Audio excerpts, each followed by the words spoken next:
I say I think that marrying who you want to is a right that no man should have anything to do with. It's a God-given right, I think. Mildred Loving married the boy next door, Richard Loving. Richard Loving is a construction worker, Mildred Loving the daughter of a sharecropper. They were born and raised in Caroline County, Virginia, where white and colored people seem unaware of the racial prejudice that exists in much of the country. The Lovings didn't know that it was a crime for a white person to marry a Negro in Virginia. They found out the hard way.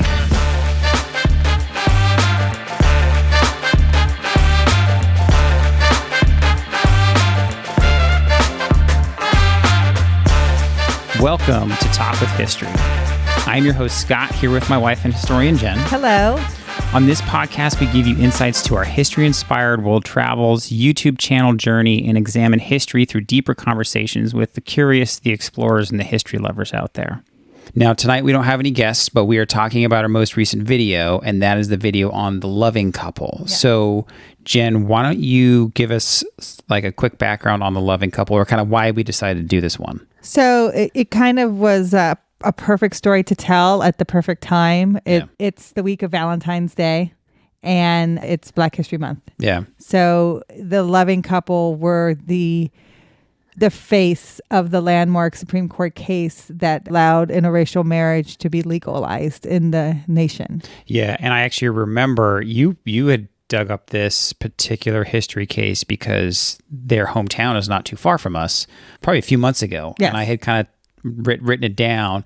And when you told me a little bit about that story, I was like, oh my gosh, from a storytelling perspective, this is such an incredible story because they have all these ups and downs in what they go through. So give us a little bit of set the stage for us on this couple.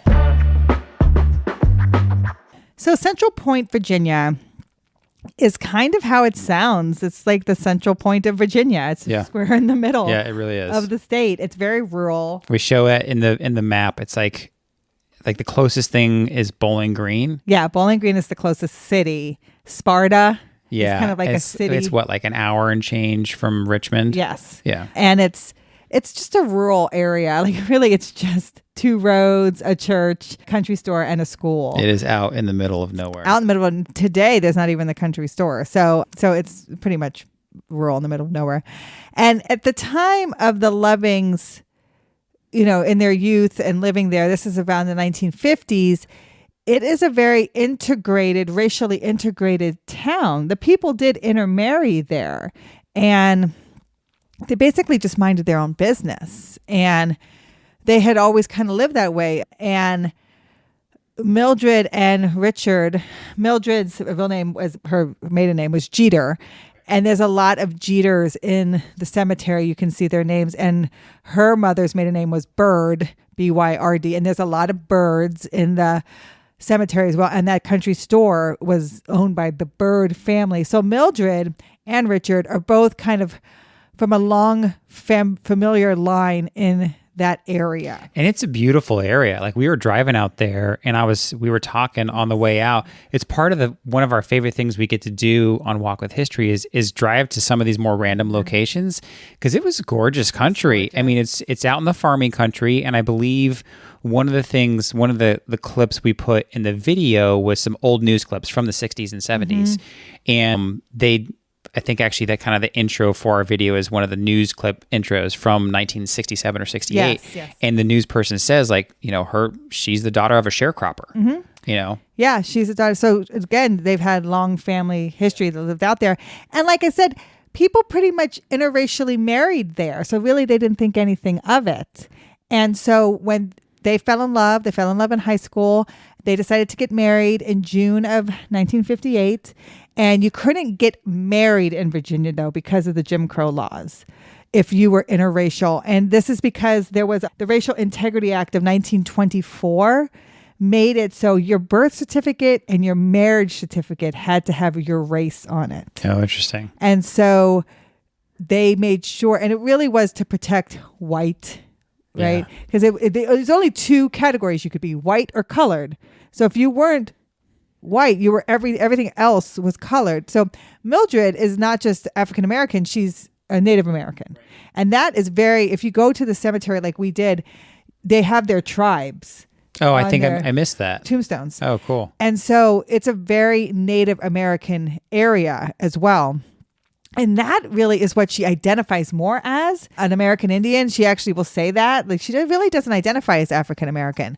And so, but because you only are two races, colored or white, if they were going to try to get married in Virginia because of that act, you couldn't get married because of what is on your birth certificate.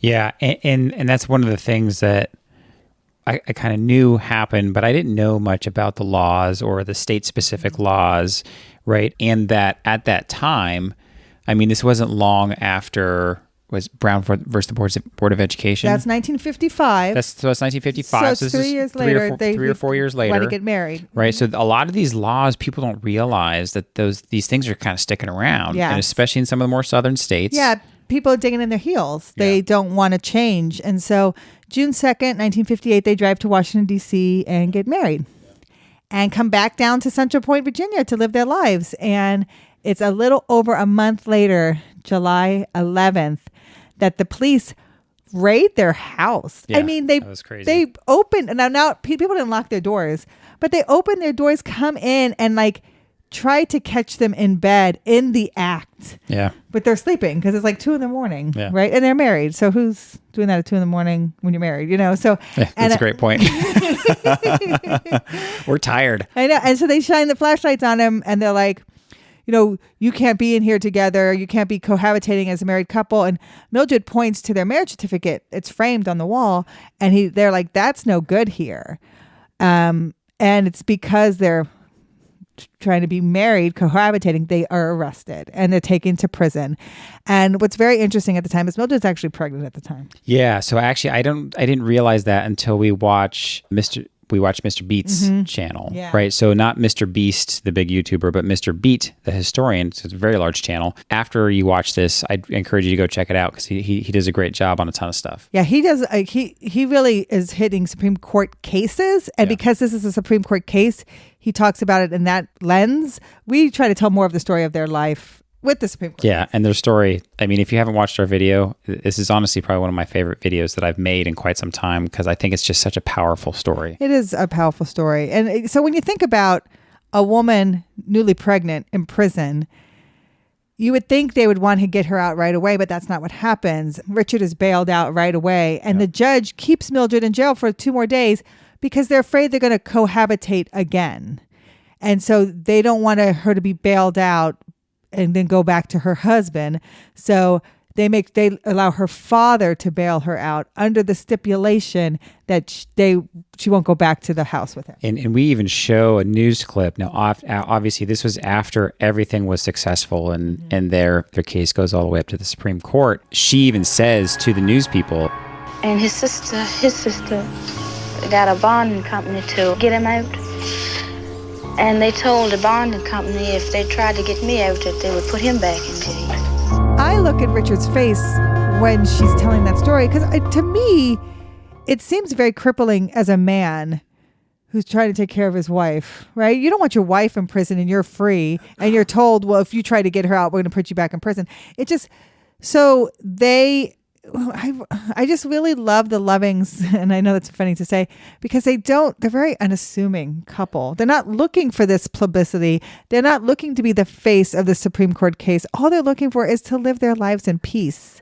And this is what it's going to take. So in January of 1959, they go to court for this arrest and they're found guilty, and they are ordered to 1 year in prison, or they can leave the state of Virginia and not come back together for 25 years. yeah, I even when you kind of told me that part of the story and I was making the video, it was so hard for me to process, right? And I guess maybe that's because those of us nowadays, or the large majority of folks living in the United States, like can't fathom a law like that, a restriction like that, like the hatred like that. The hatred like that. So they move to Washington, D.C., and they get a small apartment.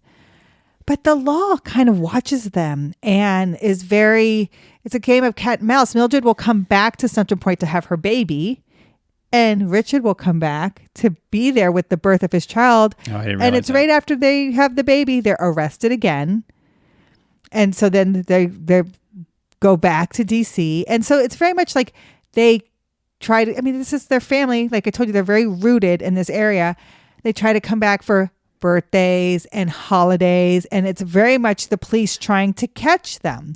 Like that's what they're very occupied with. Because all their I mean, both of them have long family ties in the area. So it's in 1964. Mildred is just, I mean, she's depressed. Yeah. She misses her family. They're living in DC. They're living in a small apartment. Richard is a bricklayer, so he's getting work, but it's hard work. And their kids don't have any space like they have in Central Point, Virginia, to run around and play in the yard or in the fields. Yep. And so their youngest son is playing out front and gets hit by a car. And he's not injured, but it's enough to send Mildred over the edge, where she writes a letter to the Attorney General of the United States, and that's Robert F. Kennedy. Yeah. And Kennedy gets this letter, good on him, and forwards it to the ACLU, the American Civil Liberties Union. And they do pro bono legal work that is going to forward the constitutional rights of America. Yep. And it gets into the hands of two lawyers in Alexandria, Virginia. And Cohen is kind of like the face for those two. Yeah, and that was one of the cool things that I like making about these kinds of videos that are a little bit more recent history, because you can find news clips of everybody. So if you haven't watched our video, if you're listening to the podcast, definitely go watch the video, because you get to see Richard and Mildred talking. You get to see Cohen. Yes. But we don't have clips of him talking. I didn't play those, but you get to see all these old news clips of this stuff happening. Yeah. Right? And some of it I was able to pull. There was an HBO special, kind of like a documentary made on it not too long ago. So they had kind of aggregated some stuff. So I pulled bits and pieces from that, and then some from the actual original news clips that are floating around on YouTube. Yes. It was so it's really neat for me as a video maker to be able to see these people, and it really kind of makes the story that much more impactful. Absolutely. And you get to see them both. Richard is he's stoic, he's quiet. Yeah. He doesn't say much. Mildred is the more outgoing of the two, and that says a lot because they're both not outgoing. She's also quiet, but she's well spoken. And she's beautiful. She's very slender. Mm-hmm. And together they make a very, I guess a loving couple. They're not very demonstrative, but they sit very close to each other, and they very are supportive of each other. Well, they're not very demonstrative, like when the news media is around. Yeah. Because they had the reason we had all these news clips is because there was a news camera at their house, sure, like in their kitchen. They told us we could come to the Supreme Court if we wanted to, but said probably wouldn't understand. Just up to us if we wanted to come. So we didn't even go. I didn't want to go. I was nervous enough for now. Do you think that this brings you closer together? Yes, I do, I think. I guess. You? Yeah, I think so. And there is some clips of them outside of some of the courthouses. They didn't end up going to the Supreme Court. No, but so what happens, the Cohen law firm files a motion right away to vacate their prior conviction so they can go back to Virginia. And he does it through the Virginia Supreme Court. And that happens in 1965. And that is why we go to Richmond, Virginia in our video, because the Virginia Supreme Court is in Richmond, Virginia. And there is a marker there to, memorialize this case. But at the time, when we were there, they're doing construction on that side. Literally right between the two buildings where the marker was supposed to be. The construction zone is right between these two buildings. And they took the marker down, accordingly, because they're fixing, and they just lean it up against the building, the court building. But in a location that you really can't read it or see it. They could have made it a little closer to the gated area where you have to walk. We actually had to walk around the block once or twice. We saw it. And we actually went, there was a park on the other side, And so we actually asked these cops that were over there with like their police dog. Yeah. And we were like, hey, do you guys know where this marker is? Like, are we allowed to go in that construction area? Because I think I finally spotted it. So I finally spotted it, and we're like, are we allowed to go in there? And the cops are looking at us like we're kind of half crazy. And they're like, we have a History Channel. All we want to do is video. They're like, yeah, we're not even allowed to kind of really go in there. I think if it's gated off, it's gated off. We're like, dang it. And so we were walking around, which actually we found some other cool stuff that we'll probably show some clips from, like on Instagram and stuff like that. Well, it's the capital of Virginia, so there's some other really neat stuff there. But eventually we found like a good vantage point to get a good shot. So we got a shot of the marker leaning up against the courthouse, and then we do a great comparison about leaving their rural roots to fight the big fight in the big city, in the urban jungle. And so we do that kind of talk. So what happens in the 1965 Supreme Court case is the judge upholds the guilty verdict, but he vacates their 25 years living outside of Virginia. So they're actually able to move back to Central Point, Virginia. So even as the Supreme Court case goes to D.C., they're back in Virginia. Oh, I don't think I realized that. So that is why, and they don't go to the Supreme Court case, but Cohen goes to see them in Virginia. And he asks Richard, is there anything you would like me to say to the judges of the Supreme Court? And that's when Richard will say, tell the judge I love my wife. Like, it's so simple to him. It's so basic to him. I love my wife and I want to be married to her legally, and I want to live with her and have no issues with us being arrested for just trying to live a normal life. And that is so powerful that in 1967, when Cohen goes to argue this case in front of the Supreme Court, it's a unanimous decision. And what I think is important, these are all white male judges. Yeah, older. And they all vote in favor of striking down the law and making interracial marriage legal nationwide. Yeah. And they use the 14th Amendment, equality for everybody, and that race is too subjective to limit someone in marriage. And so there's mostly the southern part of America had still upheld interracial marriage laws. But once that is decided by the Supreme Court, the legislature doesn't fight back, of course, then all those laws are overturned. Yeah. So there was, I think we said in the video, there was 16 states that had laws like that at the time that were basically overturned by what the Supreme Court said. Yep. Obviously, in practice, that probably took a little bit longer. But I'm not too surprised that the Supreme Court justices that were there did overturn it, because if you think about it, it's civil rights era. Yes, it's right. And actually, by the time it gets to them, we're almost on the other side of the civil rights era. Sure. Not completely, but it's 67. It's not the late 50s. Yes. So this has been going on for about 10 years. Mm-hmm. And so the case is decided June 12th, 1967. And since then, June 12th has become Loving Day. Oh, I don't think I knew that. Yeah, so if you ever want to celebrate Loving Day, it's June 12th, and that is the day that, interracial marriage was legalized in the nation. And of course, we talk about this. I don't think we talk about this in the video, but Mr. Beat does. This is going to open the door for other equality marriage laws in the nation. Mildred and Richard will move back to Central Point. He will build her a house. Yep. The house still stands today. It's on Passing Road. We didn't quite make it to the house. We missed it. We were looking around for the description, and it was actually a little bit further away from the church. Yes, but it's on Passing Road. Then we realized. And it's interesting that passing is the word for the road there, because passing is another term that's used if you are light-skinned enough but still have African-American blood. You can pass for white. So that's what that term is sometimes used for. And it's interesting that that's in Central Point, Virginia, and these are people who are interracially marrying. So that's kind of like interesting that you'll know when you hit that road passing in Sparta. But it's not too long later, in June of 1975, that Mildred and Richard are driving close to home and they're hit by a drunk driver. Yeah. And Richard will die in the accident, and Mildred will lose her right eye. But Mildred will never remarry, and she will forever live in that house that Richard built for her. And then she has to pneumonia in 2008. So we were lucky enough to visit their graves, and they're buried, is it St. Stephen's Baptist Church, and that's in Centralport, Virginia. And right across from the church is the graveyard. You can't miss it. And you can tell that this is a family graveyard.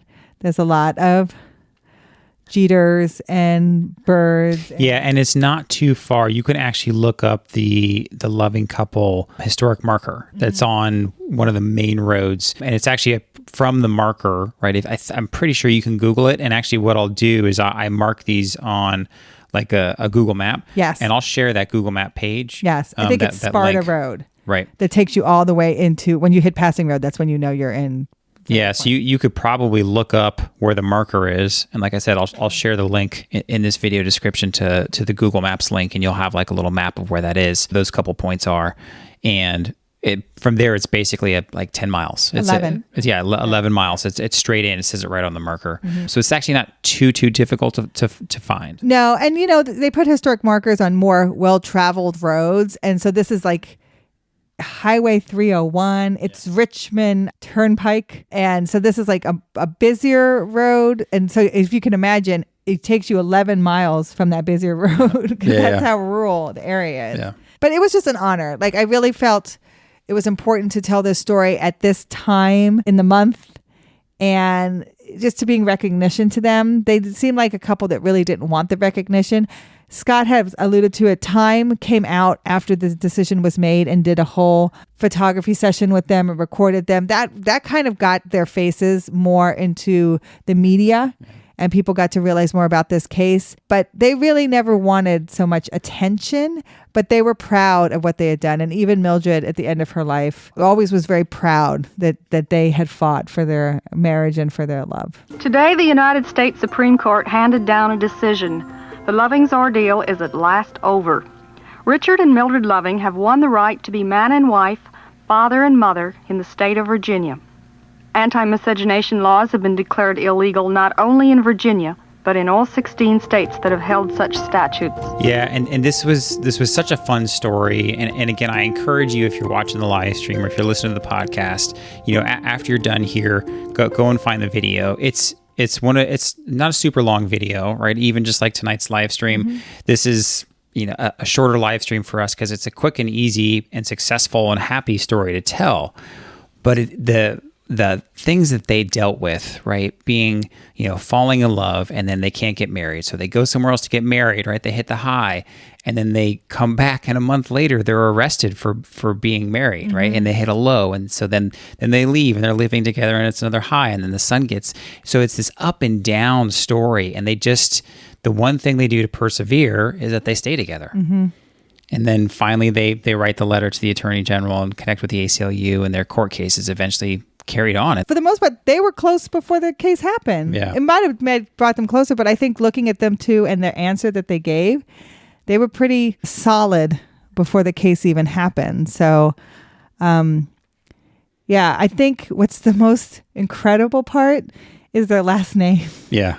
It's almost like there's no way this story is real, but it's true. And it's one of those ones that I think they were the couple that this was meant to be, right? They weren't over the top. They just like, hey, we just want to live our lives. And so it was truly an incredible story. I think for me too, not being from Virginia, and you always hear the slogan, Virginia is for lovers. Yeah. I think for me, it gives new meaning to that slogan now. Yeah, absolutely. Absolutely. So thank you so much for joining us, and thank you for listening to the Talk with History podcast. And please reach out to us at our website, talkwithhistory.com.